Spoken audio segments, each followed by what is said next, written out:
Hello, everybody, and welcome back to the Free Baseball Pod. I feel like we say this a lot, but it's been a minute. It's been a while. But Drew and I, both busy guys, we're wrapping up. We're actually done with our college semesters, our first semester of sophomore year. We wrapped it up. Can't believe it. It's going by really quickly, but that's just how life goes. And really quickly is how the offseason is going in Major League Baseball. Names are flying off the board. Pretty much all of the big names are off the board for free agency. There's still some guys out there that are looking for new homes. There's some valuable pieces still on the market. But in this episode, we're going to talk about some of the bigger names that got signed this offseason, and we're going to have to break it into a part two because there's been a lot of big names. But for part one, we have some really cool contracts and how they're going to impact the teams that they signed with.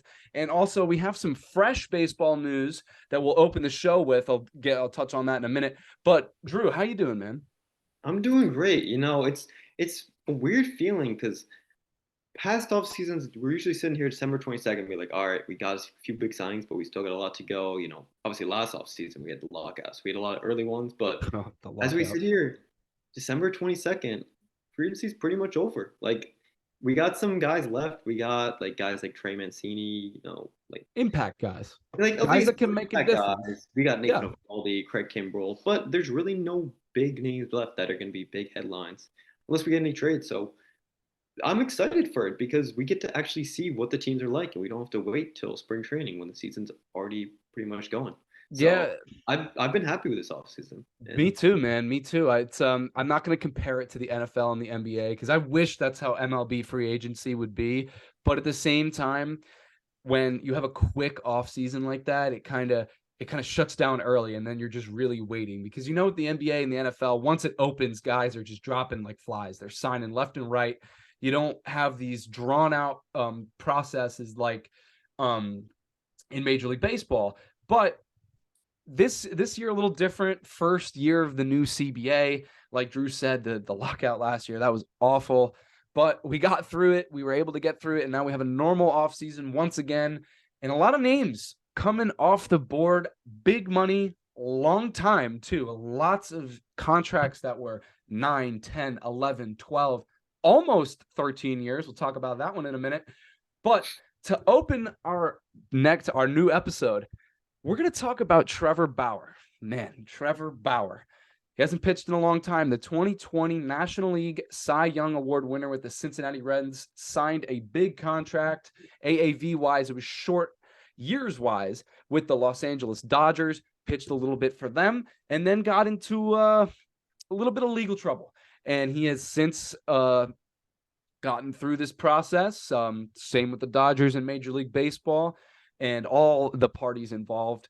But Trevor was suspended for over 300 games, 324 games way back in, I believe it was April of last year, right? When it was final. it was like 7 months ago. Was Yeah. it? Yeah, it was 7 months ago. So so a little later than April.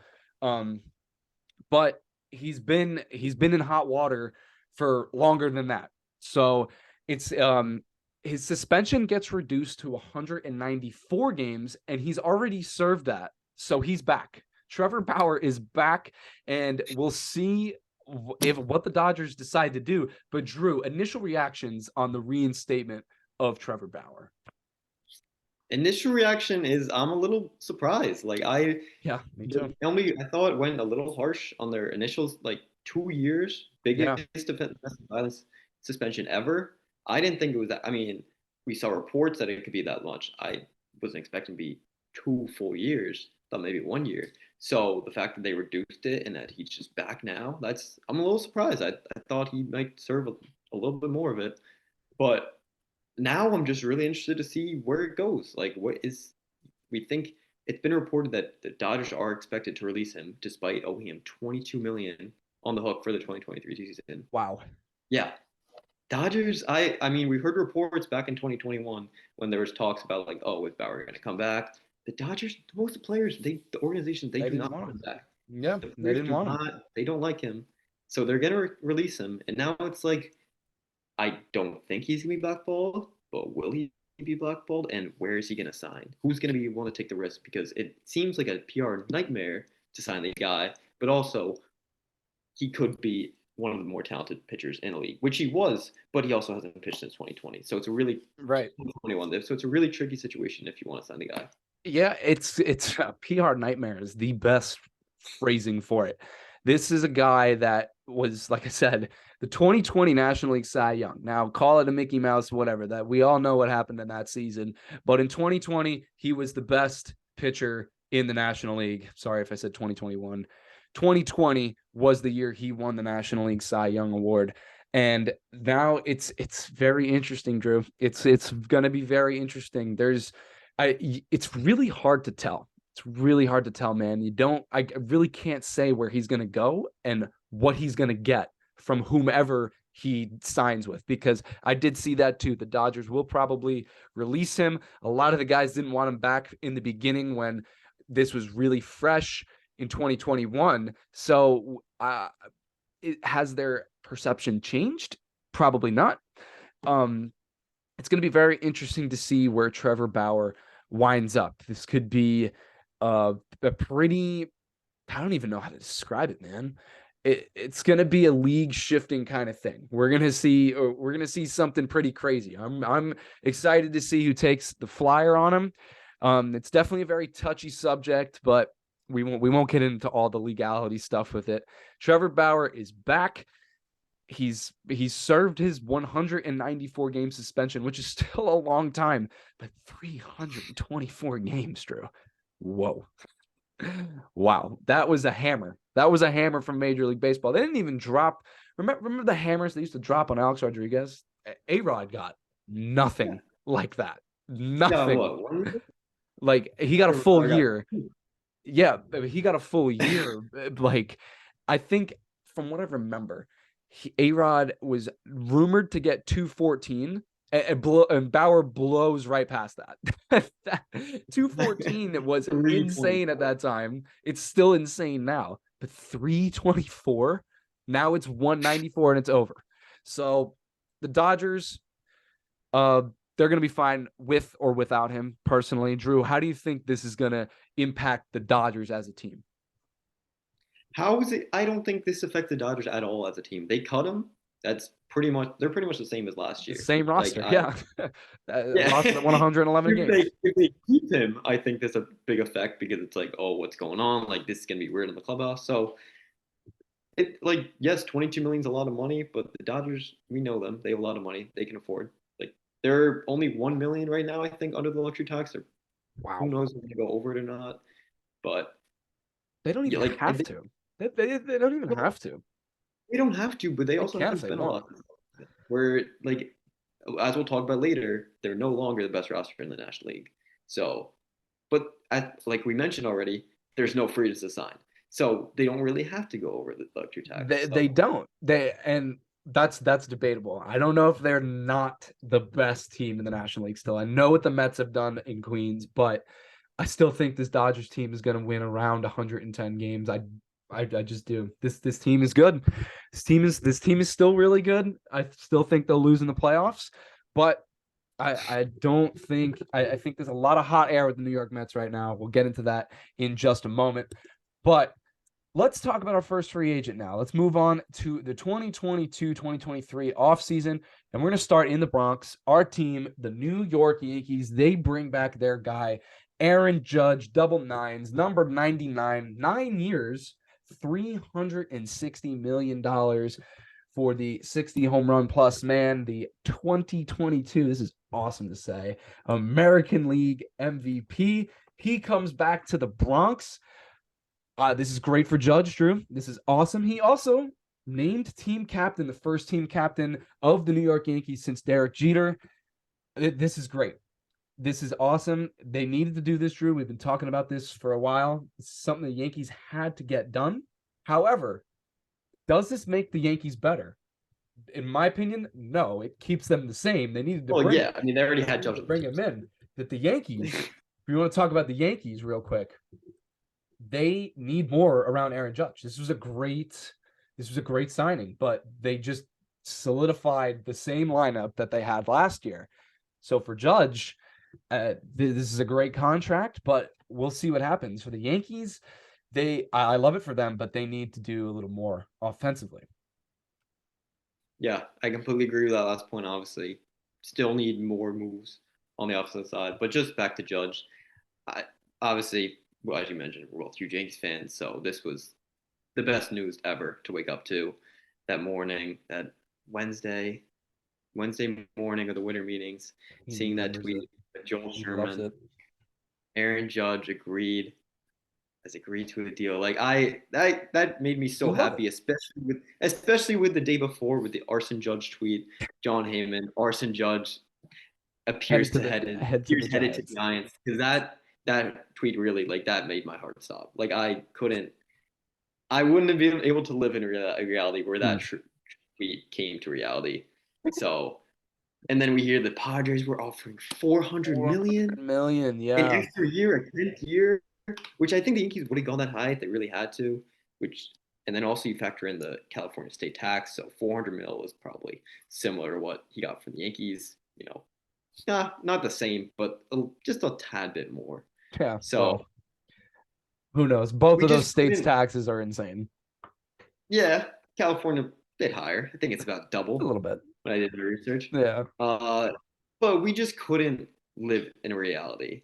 Not only Yankees fans, but just it wouldn't seem real if Aaron Judge wasn't a Yankee. He was born. Maybe I don't know if he was born. I don't know if they knew Aaron Judge was going to be Yankee when he was born, but he should have been, as we've seen since his debut in 2017, as his takeoff as rookie of the year, almost should have been MVP. It just wouldn't make any sense for the league as a whole for him to not stay with New York. And even if you hate the Yankees, you have to admit that he belonged in New York, and it wouldn't be right. It just wouldn't seem right. So for me, it's obviously we're excited as Yankees fans, but it's just more of a relief that he's not gone, because who knows where we'd be sitting today. Who Yeah, knows what to it's say if he was a Yankee? yeah, I totally agree with that. I think that he shouldn't have been anywhere other than New York. Um that any other team other than the Yankees, because I can't even say New York with the amount of Mets rumors I heard that weren't even real, but Aaron Judge belongs on the New York Yankees. There's no doubt about that. The Giants, man, they continue to get fleeced. Aaron Judge was going to go there, according to John Heyman. Didn't happen. Or Arson Judge. That was crazy. That was a crazy day. Crazy day. Thank God it was Arson and not Aaron. 7 minutes. That's bad. We can't say that. It was Aaron Judge going to the Giants. That was not real. That was not a real day. But he's back home. He's back home, and he's the captain. He has the Steinbrenners and the New York Yankees organization has solidified Aaron Judge not only financially, but they are cementing his legacy in this franchise. Maybe one day you see him out there in Monument Park. Not a lot of guys, even if he doesn't end up being out there, he's going to always go down in Yankee history in some elite company just from getting that captain title. I'm excited as a Yankee fan to see where this contract goes. There's a lot of baggage with it now with that title and that big salary, but it's all worth it. He earned every single penny of that salary this year. 60 plus home runs, 62 home runs.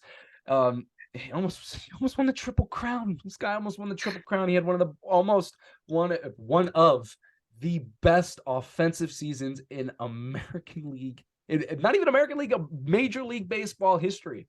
It was just remarkable. He earned every cent, like I said, and just glad he's back in New York. Definitely the right fit for the Yankees, like we were saying before, Drew. They need to add another bat. This is their guy. They locked down their guy, kind of like they did with Garrett Cole. He was their guy going into that offseason, and they got him. But they still need another bat. They need another guy around Judge. They were able to lock down the same lineup that they have now, but there's still a big hole in left field. And right now, it seems like they're going to go internally. Aaron Hicks seems to be the option, but there's got to be other guys out there that they can take a chance on. Yeah, well, I'll go back to that point a bit, because I disagree. I don't think they're going to go internally. I think they're going to make another move. But I do too. I'm basing it on what I heard from that press yeah, conference that Brian Cashman was like really in on Aaron Hicks, and I'm really well, you not kind of in have on to Aaron see. Hicks. Yeah, well, you got to be confident in your guys because just in Of case he's a course, yeah. backup plan, Of everything falls course. through. But anyone who says, oh my, this is too much money for Judge," like, yes, I know 9 years, 360 mil, 40 million a year. It's a lot of money, highest AAV ever for a Earned position. it. Earned it though. But look, this dude just had, like you said, one of the best offensive seasons of all time. Hit 62 home runs. He is everything to the New York Yankees.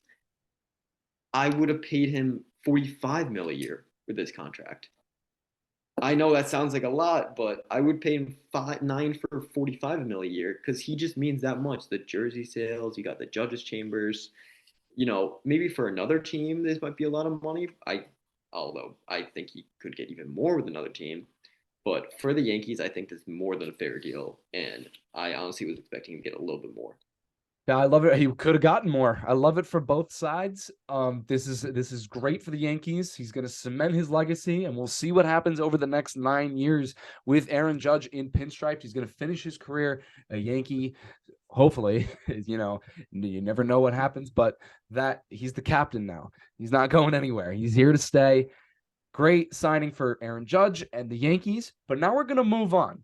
This was one of the crazier signings that we've seen this offseason. Carlos Correa, 13 years, 350 million for the San Francisco Giants. They finally got their guy. Aaron Judge just didn't work out. They pivoted to Carlos Correa. Bryce Harper didn't work out in the past. A lot of big names. I'm not even going to name them off, but over the last few off seasons, the Giants have been linked to the biggest stars in free agency and have consistently come up short. They came up very short against Aaron Judge, even though they were not going to be denied. They were seriously denied. And they go out and they get Carlos Correa, and then they postpone the press conference due to physical issues, and Carlos turns right around and signs a big deal with the New York Mets. And now you have a little bit of an A-Rod situation. Francisco Lindor is playing shortstop, and his fellow countryman Carlos Correa is now going to shift to third base at 28 years old. That is crazy because Correa was not too long ago not only the best fielding shortstop in baseball, but the best fielder in the American League and maybe all of baseball, winning that Platinum Glove in 2021, put up a very respectable and almost identical season to last year with the Twins. But he opts out and he goes to the Mets. He takes a little less money, but plays alongside Francisco Lindor now, and has a very good chance of winning a pennant and maybe a World Series in Queens. We'll have to see. But Drew, this contract, the whole turn of events with Carlos Correa, this has been quite hectic, and I really don't know what to make of it. So let's start smaller. What do you think about this mess with the San Francisco Giants and Carlos Correa? William, let me just say, like, this is one of the craziest news stories, not just baseball history, but like maybe sports history, like at least recent history. Because I've never seen anything like this. We've seen guys pull out of deals, but not with this big a magnitude and after this much time. Like, it was 6 days. Carlos Correa was ready. He was dressed. He was for his introductory press conference when suddenly he gets a call from Scott Boras saying, "Hey, the deal's off." They saw an issue with a broken fibula. He fractured his fibula back in 2014 before his career even started, and they were worried about the long-term stability of Correa's leg. And then they pulled out, which shows to me that the Giants, they weren't fully committed. I think I heard reports that the ownership deal was kind of done by the ownership, but the front office, Farhan Zadi, the team president and general manager, kind of was hesitant. And then they were just looking for an excuse to get out. So they could have gone through with this. The doctors disagreed with what they saw, and they pulled out. They got cold feet. And then Scott Boras went on. He's like, "All right, I got to find a new team." Went to the Twins. Couldn't get a deal done with them. And then went with the Mets and Steve Cohen. You know, Stevie Claus got it done. 12 years, He's 350 million. he's spending a whole lot of money, but he has it. He has it to spend. That might be another topic for another time. Steve Cohen's impact on Major League Baseball after purchasing the New York Mets, and we've seen what he's done in the first couple off seasons that he's been the owner, and it's been quite revolutionary to start. We could say it that way, but Correa, man, this was unbelievable. I was trying to find a video so I can give credit to this person, but I just couldn't find it. If I find it in the future, I will give the credit that this person deserves. It was an athletic trainer on TikTok, and they were breaking down what the Giants saw. And it was actually his footwork, Drew. The way that he just collects himself and gathers himself and just makes a routine throw to first base. His knee, his back knee collapses too much. And it was something with his front side. It had to do with his knees. It was a lower body issue. And they showed multiple different images of his knees caving in like this. They were going like this together when he makes throws to first base. And right now it's fine. Like it's fine. But over time, it's been I guess perceived that this is going to catch up to him and he's going to slow down and his knees are going to be shot because of how much caving in he does when he's fielding. Any time that he is just getting ready, anytime he's making a throw, his legs are caving in together and it's causing a lot of stress and a lot of pressure on his knees. That's why this concern was thrown up. But we'll have to wait and see. The Mets will probably still get a lot of production out of him. I can't really see his knees giving out in the first year of this contract, but it was a very interesting video. I wish I could find it and share it and give the credit where credit is deserved, but we'll assign credit for another time. But it was very fascinating. It was a fascinating video to watch, especially someone that is in that field and knows what they're talking about. So it's going to be interesting to see how the Mets handle that. And like I said, introducing the Correa part of our show today, we have an A-Rod effect. This is like A-Rod going to the Yankees and going to play third base instead of shortstop. A-Rod, one of the better shortstops during that time, went to play for the Yankees to win, ended up winning, but had to sacrifice his shortstop capabilities. He could always play shortstop, but ended up playing third base.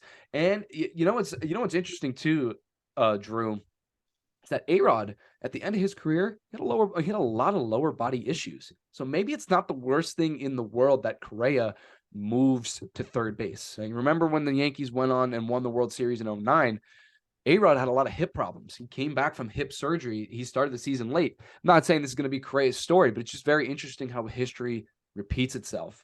And now you got two guys making over 300 million, locking down your left side. This Mets lineup is scary, Drew. What are your thoughts on the New York Mets, not just signing Correa, but their historic offseason so far? This offseason, well, we saw it when Correa was about to sign with the Giants that night. We saw a report, oh, Mets have interest in Correa. I was like, no way. Like, this payroll is way too high already. There's no way they add another big contract, another 30 million a year, which is only 26 million a year with the AAV, but still.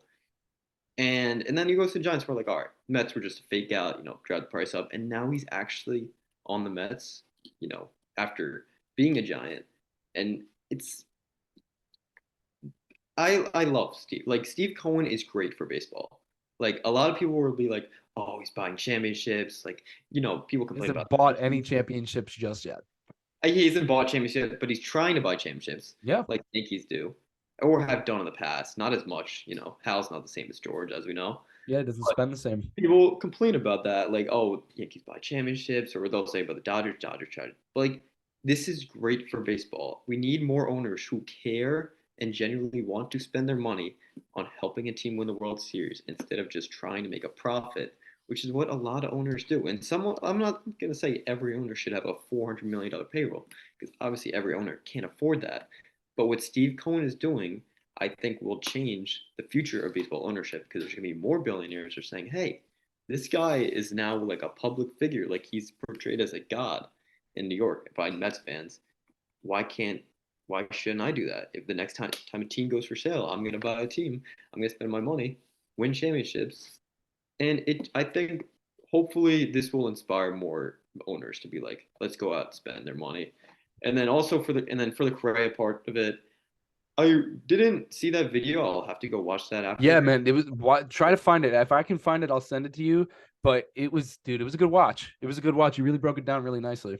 Yeah, no, I'll definitely have to watch that. But I will say, like, you mentioned the part about the knees. That will definitely be not a benefit, as in like, the bad knees will help, but benefit of him moving from short to third Yeah. because I need less range, less movement over at third base at the hot corner as opposed to the shortstop. So I think the Giants might have, yeah, they're definitely worried about that because they don't have that franchise shortstop like the Mets have with Lindor. So that's why they were probably like, all right, we already have our shortstop, so let's go get our third baseman. Like Steve Cohen said, 3 Ls for a 3B, which Scott Boras said he wasn't sure if he was talking about 3 billion or third base. No, he's not giving Carlos Correa $3 billion. You never know at this point, man. You You never just know don't with know. Steve You don't Cohen. know. It's Steve Cohen, man. You Ohtani just next don't. offseason, maybe he get 3 billion. Who knows? Yeah, yeah. Maybe from Steve Cohen. And then that Yeah. payroll's like really here's all right. Let me put my 2 cents in with Steve Cohen and the Mets before we move on to our next free agent. I like it. It's a hard debate right now, Drew. I think it could be a very good thing for baseball. I also think it could be a very bad thing for baseball. The way that I see it being bad is that none of these teams, the Oakland A's, the Pittsburgh Pirates, the Kansas City Royals, just to name a few, are not going to be able to spend money like that. They just can't. Not only do teams like the Oakland A's already just don't spend money to begin with, but they can't spend money like that. They don't have money like that. Their owners have a lot of money, but nobody, what a lot of people are forgetting in this situation is that nobody in Major League Baseball, it doesn't matter what team it is, has the kind of money that Steve Cohen has. Steve Cohen has an outrageous amount of money. No owners in Major League Baseball, maybe even in professional sports, have the kind of money that Steve Cohen has. So the way that it could be good, though, is that it could spark a revolution, like I was saying. You could see some teams going up for sale, and multi-billionaires like Stephen Cohen are going to. I just call him Stephen Cohen. Even going. Multiple billionaires like Steve Cohen are going to buy these franchises. They're going to buy them, and then you'll start to see some turnaround. You'll start to see more spending and more teams wanting to do it. The domino starts with the Mets, but it's going to be a long process. You're not going to get it right now with the current owners. You're just not. Steve Cohen he's a pioneer. He's a pioneer in this sense. He's changing the game, but it's going to take a while. It's going to take a while because any professional sports team, that's a big asset. That's a big asset to have for anybody. But once the Mets become, because they're going to be good and they're going to be good for a while, and they're probably always going to be good with Steve Cohen. Once teams start going up for sale because they know that they just can't compete with the Mets. Say you have a big target on your board for free agency, the Mets can just swoop right in and snatch them up. And it just may be a drop in the bucket for them. So it's going to take owners with more money than they have now to compete with Steve Cohen. That's where I think it's good for baseball. The reason it's bad is because of how long this might take. It's not going to be this instant thing where owners are just going to drop out. So people are going to get frustrated, like how they get frustrated with the Yankees, how they're buying championships. People are going to start to get frustrated with the Mets and how much money that they spend, and if they win or don't win, it doesn't matter. Just how many good players are they going to get for a certain dollar figure. People are going to get upset until change is made. That's what I got to say about the Mets. I think it's great. Personally, I see both sides of the argument, how it's good and how it's bad. But at the end of the day, I think this could be a really good thing in the long run for Major League Baseball, and not just Major League Baseball, but for all professional sports, specifically in North America, for the kind of money that these leagues generate. I think it could be a very, very good thing in the long run. But we're going to stay with the Mets. Now, they've just been all over the place, right, Drew? They've been all over the place this offseason. Jacob deGrom, former Met, best pitcher in baseball, he goes to the Rangers. 5 years, $185 million. To me, Drew, he just wanted to get out. He wanted to get out of New York. He just didn't want to be here anymore. Did not want to be in New York anymore. Yeah, it's pretty clear. Didn't go. He wanted 4th year. He wanted 4 or 5 years. Mets were like, we're going 3. Rangers were like, here's 5, and he ran. He didn't even go back to the Mets for a final offer. Pretty clear. He finally gave his thank you note today to the Mets, but it was pretty clear by reading all the tea leaves. Wasn't really very. Not that he's the most active social guy. Wasn't very active in the Mets clubhouse. Kind of left right after games ended. Like, he's a quiet guy. You get that vibe from him whenever you see him on TV. He just kind of gives off that persona. Yeah, but it just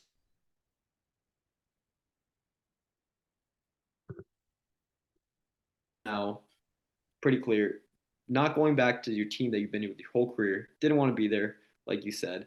And his whole press conference being like, "Oh, I want to win. I want to win championships." Like, he's got to say that, obviously. But like the Texas Rangers, like they're spending a lot of money. I get it, but like they just won like 68 games. You can't say I'm here to win championships when meanwhile, look at the Mets are doing. They're spending $100 million in the payroll, and in my opinion, they're the best roster and the best team in the National League, and maybe the best team in baseball.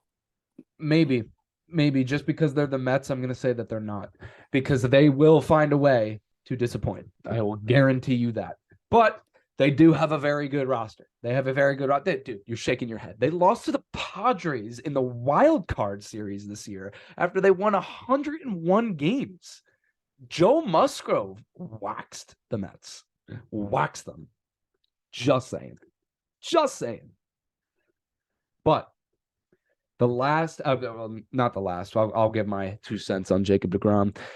I thought his press conference was just so entertaining. It was so funny that the direction that the Texas Rangers are taking is the one for him.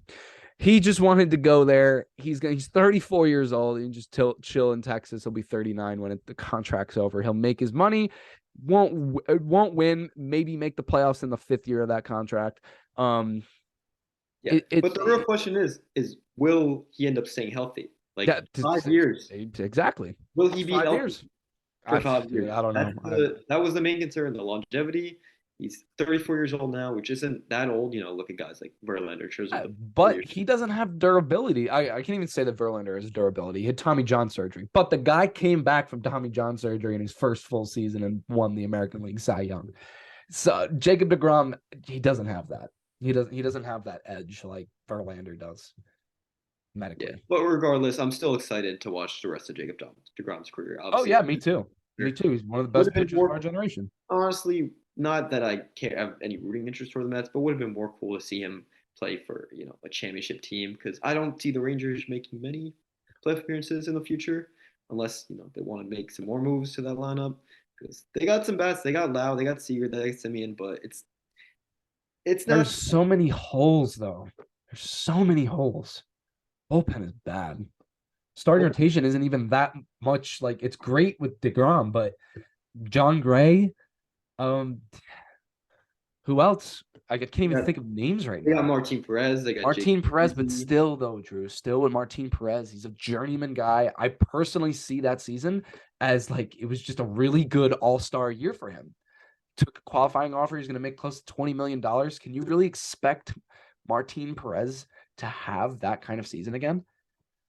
I don't know, man. I don't know. I think he'll be fine, but I don't know. They got Jake Odorizzi. They got one more forgetting. They got Dane Dunning too, but it's Dane Dunning, young guy. You never know. They got another veteran too. I'm forgetting who it is, but they don't have. I think they have a middle rotation. Unless you're probably one of the worst rotations. Adding deGrom and these other guys, it's not bad, but I think that the Rangers will be better than last year. They won't be a playoff team though. I'll say that.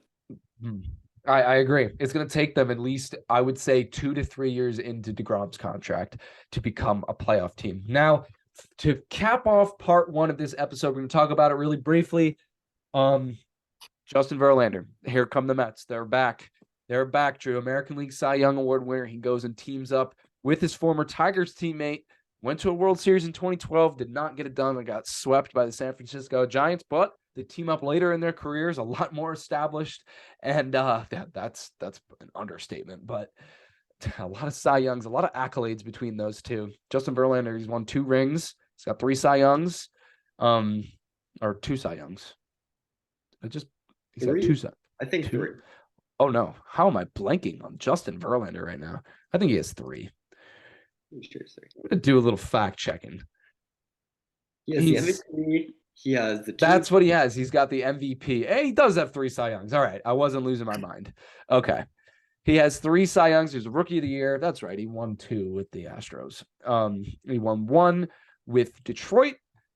He could have had a 4th in 2016 when he was 2nd in Cy Young voting, but didn't win. Still an unbelievable career by Justin Verlander. 10th in MVP voting this year, too. Unbelievable stuff from him. They just fill that void. Steve Cohen just went out, filled that void. He's going to give Verlander the money that he wants and the money that he deserves. He put up a very good, very amazing season at his age. It just adds to your point, Drew. One of, if not the best roster in all of baseball. It is, in my opinion, the best, most complete. Used to be the Dodgers, now the Mets, in my opinion, best, most complete roster in baseball. Like, they obviously made other moves, Saga, Quintana, re-signing Nimmo, Diaz, but this contract is the perfect contract. Yes, it's a lot of money. $43 million a year is a lot, but 2 years for one of the pitchers who just won the Cy Young. Yeah, I know he's gonna be 40 years old, but just 2 years. I think that's what he's got. He's got 2 or 3 good years left in the tank.